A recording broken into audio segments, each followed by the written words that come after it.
इस वक्त की सबसे बड़ी खबर जिस पर हम करेंगे सबसे बड़ी बहस। सबसे पहले खबर आपको बता दें, भारत ने पाकिस्तान हाई कमीशन के 50% स्टाफ को 7 दिन के भीतर पाकिस्तान वापस जाने को कह दिया है। दिल्ली में पाकिस्तान दूतावास के प्रभारी राजदूत को दरअसल आज MEA ने यानी विदेश मंत्रालय ने तलब किया और कहा कि दूतावास का जो स्टाफ है वो जासूसी गतिविधियों के साथ साथ आतंकी संगठनों से संबंध भी रखते हैं, जिसकी वजह से यह फैसला लिया गया है।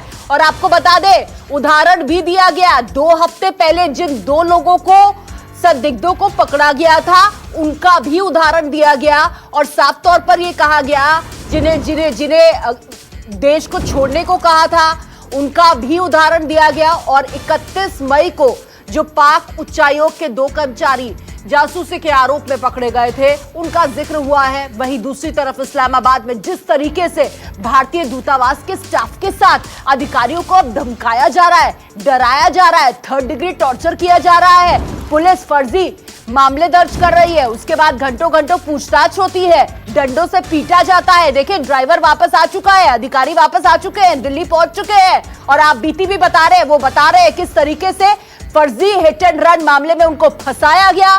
ऐसा मामला जिसका कोई चश्मदीद नहीं था, गंदा पानी पिलाया गया, घंटों पीटा गया और पिटाई के निशान भी है। ये सब कुछ हुआ है उन लोगों पर जिन्हें डिप्लोमेटिक इम्यूनिटी मिली है। तो फिर कुछ राजनयिक संबंधों को निर्धारित करने वाले वियना संधि के भी ये सब कुछ खिलाफ है जो इस वक्त मैं आपको बता रही हूं। लिहाजा भारत सरकार ने दिल्ली के पाक हाई कमीशन के स्टाफ को 50% कम करने का फैसला ले लिया है और साथ ही यह भी फैसला लिया गया है कि जो पाकिस्तान में हमारा स्टाफ होगा वो भी 50% कम होगा।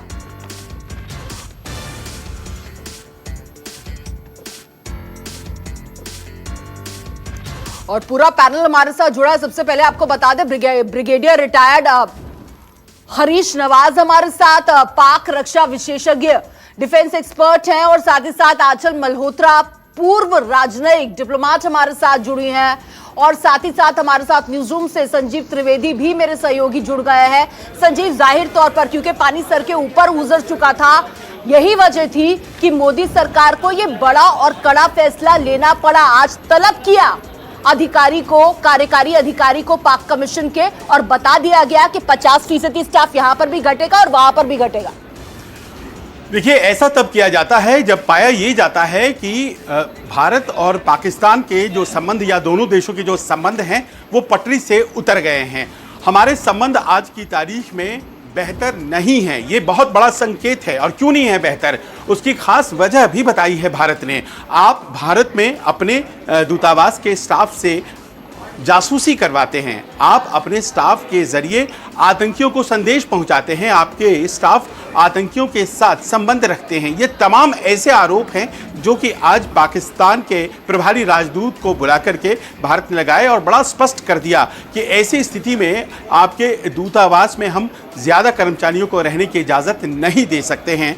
और कहा गया कि 7 दिनों के भीतर अपने कर्मचारियों की संख्या 50% कर दीजिए, आधी कर दीजिए। मतलब ये हुआ कविता कि अगले 7 दिनों में 50% कर्मचारी पाकिस्तान दूतावास जो यहाँ है उसके वापस पाकिस्तान चले जाएंगे और संख्या जो है हमारी जानकारी के अनुसार सिर्फ 55 रह जाएगी। लेकिन चूंकि परंपरा ये कहती है कि जितने दूतावास में यहाँ कर्मचारी हैं उतने ही हमारे वहाँ रहेंगे, तो हमारे कर्मचारी भी सिर्फ वहाँ इस्लामाबाद में जो हमारा दूतावास है वहाँ 55 रह जाएंगे और वहाँ से हमारी कर्मचारी बुला लिए जाएंगे। ऐसा इसलिए किया जा रहा है क्योंकि जो पाकिस्तान है वो वियना कन्वेंशन के उन नियमों को मान नहीं रहा है और ये कारण अपने आप में सबसे बड़ा है। 20 साल पहले इसी तरह का वाकया पेश आया था जब संसद पर हमले के बाद इस तरह का फैसला लिया गया था और अब इस तरह का फैसला लिया गया है। मानकर चलिए कि संबंधों को बेहतर करने के बजाय पाकिस्तान ने और ख़राब करने में ही मदद की है, जिस कारण से ये फैसला लिया गया है। जी, ब्रिगेडियर रिटायर्ड हरीश नवाज जी, पाक रक्षा विशेषज्ञ डिफेंस एक्सपर्ट इस वक्त हमारे साथ हैं। नवाज साहब, आप इस फैसले को किस तरीके से देख रहे हैं? दरअसल देखिए, हमारे सब्र का बांध तो टूट गया, उस वक्त ही टूट गया जब हमारे कर्मचारियों को अगवा किया गया, उनके खिलाफ फेक FIR दर्ज की गई जिसका कोई चश्मदीद नहीं था, 11 घंटे तक टॉर्चर किया गया, गंदा पानी पिलाया गया, डंडों से पीटा गया, पिटाई के निशान है। और अब वो जब दिल्ली आए हैं तो आप बीती बता रहे हैं। बताइए किस तरह की डिप्लोमेटिक इम्यूनिटी है, किस तरह के डिप्लोमेटिक नॉर्म्स है जिसकी आप धज्जियां उड़ा रहे हैं। आप हमें क्या विकल्प दे रहे हैं सिवाय इसके कि हम 50% जो है वो स्टाफ को कम कर दें दोनों तरफ। देखें, बात यह है कि आप अब ये देखेंगे इंडिया की साइड पे पीछे हमारे हाई कमीशन के लोगों के साथ क्या किया, और फिर जबकि वहां पर उन्होंने वहां पर एक्सीडेंट किया, पुलिस ने पकड़ा, इसमें तो हमारा किसी का ताल्लुक नहीं था, आपके डिप्लोमेट आए हमने छोड़ दिया। इशू ये है कि इंडिया आहिस्ता आहिस्ता एस्केलेट कर रहा है, ये लड़ाई को हवा दे रहे हैं, ये जो एक वॉर मॉन्गरिंग एटीट्यूड है वो बना हुआ है। अब आप ये बताइए कि 50% काम इधर से होंगे, ऑब्वियस बात है कि पाकिस्तान से भी आप इंडियन हाई कमीशन के 50% लोग कम हो जाएंगे, इससे और तनाव बढ़ेगा। फिर उसके बाद लाइन ऑफ कंट्रोल पे फायरिंग, कभी इल्ज़ाम तराशी, कभी आप कोई बात कर रहे हैं। इसका मतलब ये है कि आप लड़ाई की तरफ जा रहे हैं, अपने अवाम के अटेंशन डाइवर्ट करना चाहते हैं। पाकिस्तान के प्राइम मिनिस्टर ने पहले ही वार्न किया हुआ दुनिया को, यूनाइटेड नेशन के जनरल सेक्रेटरी को, कि इंडिया फ्लैग ऑपरेशन करना चाहता है, अपने अवाम के अटेंशन डाइवर्ट करना चाहता है। Please understand, we have a battle hardened army, हमारी फौज पूरी तरह तैयार है। 27 फरवरी को हमने आपको एक दिखा भी दी। सर कम से कम न्यूज़ 24 के मंच पर बैठकर आप फौज की धमकी मत दीजिए। हम यहाँ शांति की बात कर रहे हैं, हम डिप्लोमेसी की बात कर रहे हैं, दो देशों के बीच किस तरह के ताल्लुकात होने चाहिए उसकी हम बात कर रहे हैं। ये तो हमें पता है, हमारा जो स्टाफ है वो लगातार टॉर्चर होता है, और यही वजह है कि बिना परिवार के हमारा स्टाफ वहां पर रह रहा है।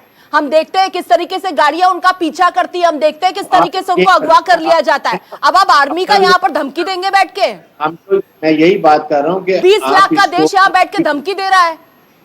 देखिए समझिए तो बात को, हम दोस्त बदल सकते हैं, पड़ोसी नहीं बदल सकते हैं। आपको अगर न्यूज़ 24 ने मंच पर बुलाया है तो सिर्फ इसलिए बुलाया है ये समझने के लिए कि संबंध इस हद तक क्यों खराब हो गए हैं।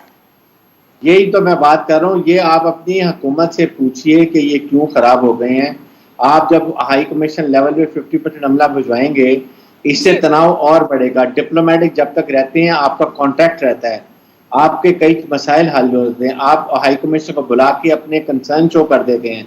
अगर आप इस तरह आहिस्ता जब पता चलेगा कल को इंडिया पाकिस्तान की सफारती ताल्लुकात ही खत्म हो गए। ये बताइए ना, हाई कमिश्नर क्यों नहीं है? क्यों आपने अपने हाई कमिश्नर को बुला लिया वापस, क्यों नहीं है? देखिए हमने तो बुलाया नहीं, वो तो इन्फॉर्मेशन लिया है, वापस आएंगे। लेकिन आप देखें, यही मैं बात कर रहा हूँ कि ये बड़ी खतरनाक सिचुएशन, दो हमसाया मुल्क हैं जिनकी बाउंड्रीज परमानेंट हैं। आपने बिल्कुल ठीक कहा कि हमसाए बदलते नहीं हैं, न्यूक्लियर मुल्क भी हैं, अफवाज भी हैं, इसलिए बेहतर होता है कि मसाइल को बैठ के हल करें। आप तो बैठते तो है ही नहीं, रोजाना कभी बलूचिस्तान की बात करते हैं, कभी सिंधु देश की बात करते हैं, कभी गिलगित बल्तिस्तान की बात करते हैं। आप कश्मीर पर क्या कर रहे हैं, आपको अंदाजा है आप क्या कर रहे हैं? देखिए बालाकोट स्ट्राइक क्यों की गई थी? सर्जिकल स्ट्राइक क्यों की गई थी? आप आतंकियों का लॉन्च पैड बना रहे हैं सर। आपको पता है आपका जो पीएम है वो भीख का कटोरा लेकर पूरी दुनिया में घूम रहा है, उसे कहीं कुछ नहीं मिल रहा है। कोरोना के सामने आपने सरेंडर कर दिया है, लेकिन मजाल है जो आपकी हरकतें कुछ भी कम हो, लेकिन हद तब पार हो जाती है जब आप दूतावास में बैठे जो अधिकारी हैं, जिनको अपनी जिम्मेदारी का एहसास होना चाहिए, वो क्या कर रहे हैं?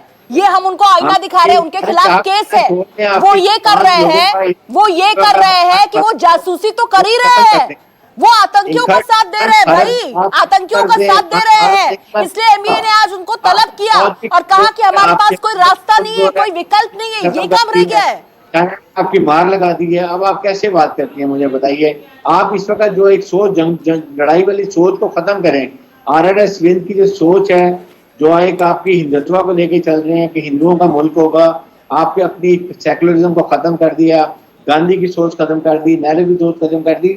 नरेंद्र मोदी आप लोगों को तबाही की तरफ लेके जा रहे हैं। आप अपने अवाम की भलाई के लिए, इस खित्ते की भलाई के लिए लड़ाई झगड़ा छोड़ दें और आगे सोचें मुल्क के अवाम के लिए कि क्या कर रहे हैं। इसलिए मैं ये कहता हूँ कि ये सफारतकारों को 50% कम करना, ये बहुत ही खतरनाक अमल है। इस अमल से कल को बहुत इसकी इम्प्लीकेशन होंगी। इसलिए मैं ये कहता हूँ कि ये ऐसी बातें छोड़ें, टेबल पे बैठें, मुज़ाकरात करें और हर चीज का हल निकालें। बिल्कुल टेबल पर बैठने के लिए भी तैयार है और सीबीएम भी जानते हैं कॉन्फिडेंस बिल्डिंग मेजर्स, जो ट्रस्ट डेफिसिट हो गया है उसको किस तरीके से भरा जाएगा, ये बड़ा सवाल है। संजीव त्रिवेदी आपसे सवाल करना चाहते हैं। संजीव। हमारे पाकिस्तान से जो मेहमान हैं उनको ये समझना चाहिए कि संबंधों को खराब करने के पीछे हाथ किसका है। भारत ने पिछले साल अपनी संसद में एक कानून पास किया, धारा 370, और आपसे ये जवाब चाहूंगा कि अपने देश में कानून पास करना कोई गलती है क्या, और उसके आधार पर आपने हमारे हाई कमिश्नर को वापस भेज दिया था। संबंधों को खराब करने में किसका हाथ है? आपको याद है ये बात? आप जो बड़ी बड़ी बातें बोले जा रहे हैं, क्या आपको ये बात याद नहीं है कि पाकिस्तान ने फैसला किया कि हमारे हाई कमिश्नर अजय बिसारिया साहब को भारत भेज दिया जाए, और वहां से सिलसिला शुरू होता है संबंधों के खराब होने का। आप दुहाई दे रहे हैं ऐसी बातों का जिसका कि कोई वजूद भी नहीं है।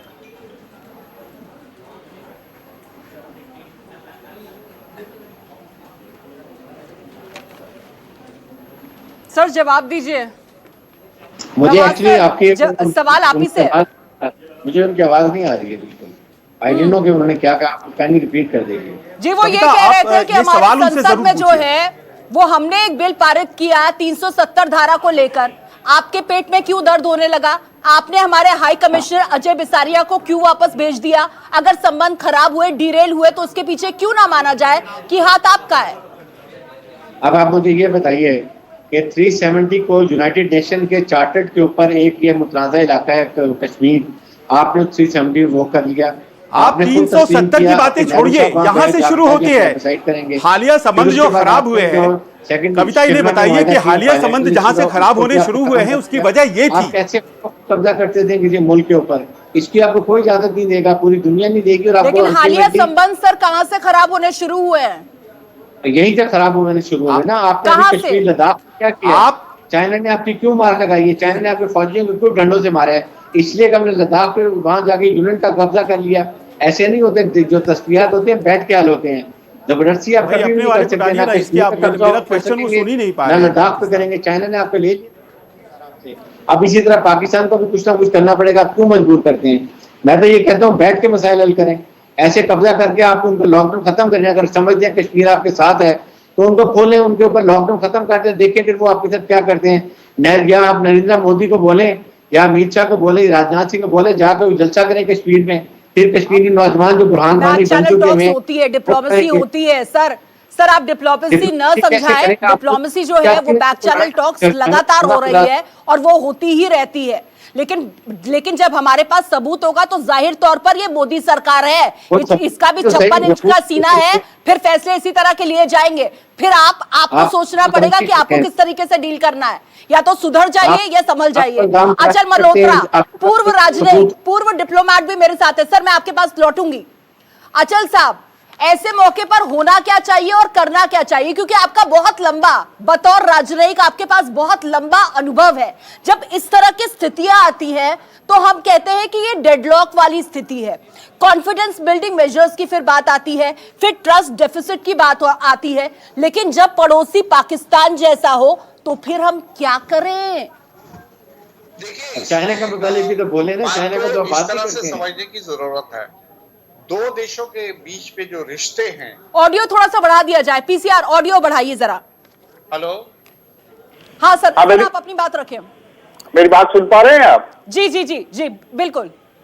देखिए, इस पे दो राय नहीं होनी चाहिए कि आज भारत और पाकिस्तान के रिश्ते जिस लेवल पे पहुंचे हैं उसके पीछे पाकिस्तान को अपनी रिस्पॉन्सिबिलिटी माननी चाहिए। पाकिस्तान ये उम्मीद नहीं कर सकता कि उनके यहाँ से क्रॉस बॉर्डर वायलेशंस होते रहेंगे, सीज फायर वायलेशंस होंगे, सिविलियंस को अटैक किया जाएगा, आतंकवादियों को इन्फिल्ट्रेट किया जाएगा, कश्मीर के दूरने मामलों में हस्तक्षेप किया जाएगा। और अब तो नहीं, पहले जो है वहां के अलगाववादियों को उकसाया जाएगा और उनका राजदूतावास जो दिल्ली में है उसका इस्तेमाल भारत के खिलाफ जासूसी करने के लिए किया जाएगा। तो जब ये इस तरह के हालात पैदा हो जाते हैं तो जाहिर है कि डिप्लोमेटिक रिलेशंस में कड़वाहट आ जाती है। और size of a diplomatic mission जो है किसी भी देश पे इस बात पे निर्भर करता है कि हमारे पॉलिटिकल रिलेशंस क्या कितने हैं, इकोनॉमिक एंगेजमेंट कितनी है, कल्चरल रिलेशंस किस लेवल पे हैं और दूसरे एरियाज में क्या है। मुझे तो लगता है इन हालात में वहां स्टाफ के होने की जरूरत ही नहीं है। और ऐसे हालात में पाकिस्तान का स्टाफ अगर गलत कामों के लिए इस्तेमाल किया जाता है और अब पाकिस्तान की तरफ से शुरू होती है डाउन साइजिंग करने की शुरुआत, जो हमारे एम्बेसडर को रिकॉल वापस भेजा उन्होंने, तो वहां से डाउन साइजिंग शुरू हुई। अब ये दो देशों के बीच में जब संबंध बहुत बुरी तरह से गिर जाते हैं तो डिप्लोमेटिक मिशन से पूरी तरह से ताला लगा दिया जाता है। अभी हमारे हालात शायद वहां तक नहीं पहुंचे हैं। उम्मीद करूंगा कि हालात इतने नहीं बिगड़ जाएं कि हमें वहां ताला लगाना पड़े। नवाज साहब ने नवाज साहब ने यही कहा है कि बातचीत होनी चाहिए और बातचीत से ही रास्ता निकलेगा। लेकिन मेरे पास बहुत बड़ा सवाल है। मेरे पास सवाल यह है कि बातचीत भारतीय सरकार किससे करे? रावलपिंडी से करे या फिर इस्लामाबाद से करे? सरकार चल कहां से रही है? रिमोट सरकार तो नहीं चल रही है। हम किससे बात करें बातचीत के टेबल पर? इस सवाल के साथ मैं लौटूंगी, छोटा सा ब्रेक, जल्द लौट रही है। और इस वक्त पाकिस्तान के डिफेंस एक्सपर्ट नवाज शाह हमारे साथ है। नवाज जी, आपने बहुत अहम बात कही। आपने कहा कि दोनों देशों के बीच बातचीत का रास्ता हमेशा खुला रहना चाहिए। लेकिन मेरा आपसे सीधा सवाल यही है, बातचीत करे किससे? जनरल बाजवा से करे या इमरान खान से करे? आपकी सरकार चल कहां से रही है? रावलपिंडी से चल रही है या इस्लामाबाद से? पहले बड़ी बात क्लियर कर लें, इस वक्त हुकूमत पाकिस्तान में जमहूरियत है। पाकिस्तान की फौज हुकूमत के अंडर है। बहुत बड़ा मजाक है जो आप कह रहे हैं जमहूरियत है। प्राइम मिनिस्टर हैं और बड़े पलट का डर तो खुद इमरान खान को सता रहा है। तमाम एक पेज पर है, इसलिए कोई ऐसी प्रॉब्लम नहीं है। बात यह है कि आप दरवाजे ही बंद कर रहे हैं, डिप्लोमेट कम कर रहे हैं, कश्मीर पे कब्जा कर रहे हैं। कश्मीरी नौजवानों को 10 महीने 11 महीने से आपने कैद किया हुआ नौजवानों को, जो पाकिस्तान के लिए बहुत अहम और हमारे भाई हैं। उसके बाद आप पाकिस्तान में दहशतगर्दी करते हैं। गुलभूषण जादेव की मिसाल है।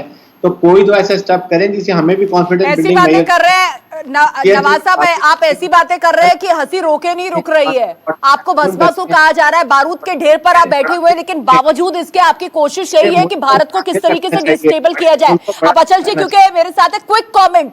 अचल जी, पूरी दुनिया जानती है कि Pakistan is a terrorist state. पूरी दुनिया जानती है कि Pakistan is a failed state. अगर ऐसा स्टेट है तो फिर इसे किस तरीके से डील किया जाए ऑन अ डिप्लोमेटिक लेवल? देखिए, डिप्लोमेसी का जहां तक सवाल है, मुझे लगता है हमने 2014 और उससे पहले भी और 2014 से लेके 2016 तक भरपूर कोशिश करी है। तो मैं तो यहाँ तक कहूंगा कि प्रधानमंत्री मोदी जी ने एक पॉलिटिकल गैम्बल खेला था जो वो अनअनाउंस उन्होंने लाहौर विजिट करे। अब इससे ज्यादा हम क्या कोशिश कर सकते हैं? आप बातचीत का माहौल ही नहीं बनाते। आपकी तरफ से कोई क्लैरिटी नहीं है। आपकी आर्मी और ISI, आप कहते हैं इमरान खान और, क्योंकि चुनी हुई सरकार की सर कोई साखी नहीं है, इसलिए सारी डिप्लोमेसी भी फेल हो गई। बर्थडे केक काटने के लिए गए थे, वो भी वो पैतरा भी नहीं चल पाया। इसलिए अब कैरेट एंड स्टिक की पॉलिसी मुझे लगता है मोदी सरकार अपना रही है। अब ये सोच लिया है कि सख्त शब्दों में संदेश को पहुंचाएंगे पाकिस्तान तक। उम्मीद यही है कि पाकिस्तान अब संभल जाएगा, सबक सीख लेगा। बहुत बहुत शुक्रिया आप सभी का इस चर्चा में जुड़ने के लिए। नमस्कार, मैं हूं मानक गुप्ता। अगर आपको हमारा ये वीडियो पसंद आया हो तो इसे लाइक और शेयर जरूर करें। और हां, हमें सब्सक्राइब और फॉलो करना ना भूलें ताकि आप देश और दुनिया की कोई खबर मिस ना करें। तो जुड़े रहिए हमारे साथ और देखते रहिए News 24।